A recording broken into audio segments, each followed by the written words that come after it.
umusore ameze neza. Ese ko mbona utishimye? Hari ibintu nashaka kuvuga, nashaka kubwira ariko ni ibiki? nubwo ubona tuba turi kumwe ariko simba nishimye. Buretse gato, nshuti kuvuga ko utishimiye kuko njye nawe turi kumwe.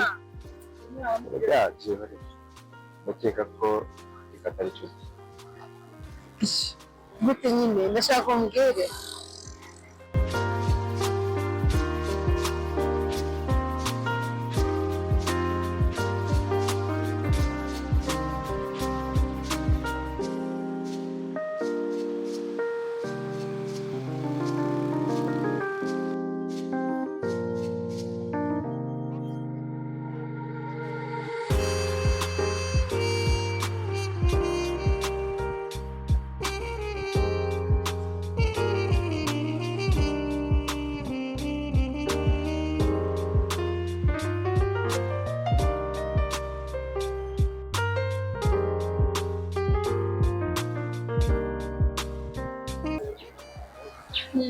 Soalnya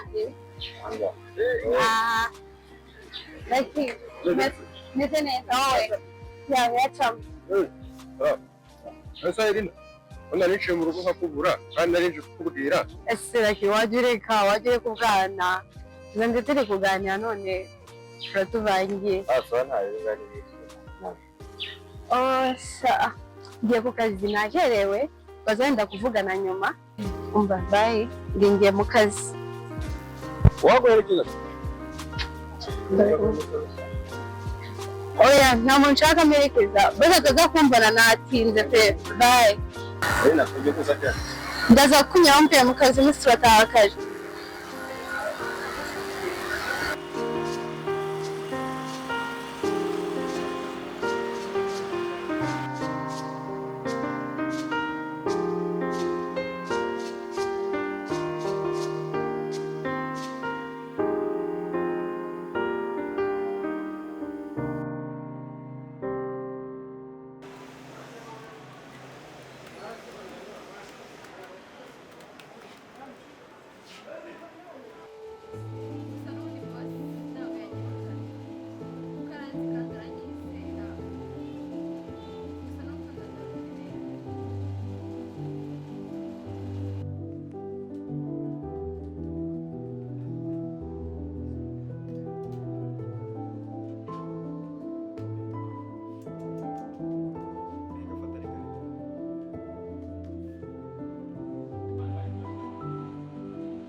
Ariko meze gute?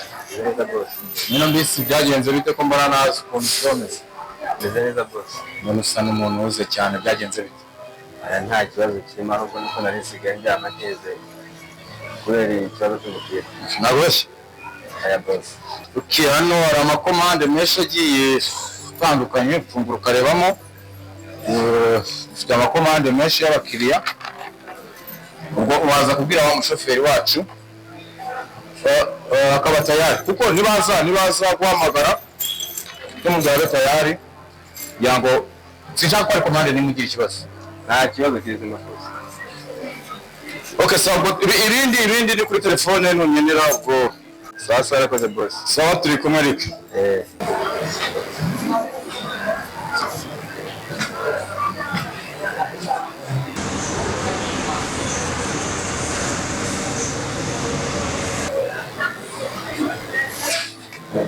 meze neza. Amahoro. Amahoro. Birangiye ko kwakira. Ntabwo njya mbeshya, niyo mbeshya gake cyane.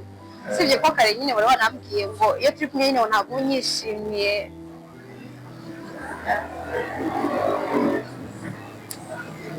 Gusa ndabona ko nanyishimiye kandi yigendera. Oya, wese.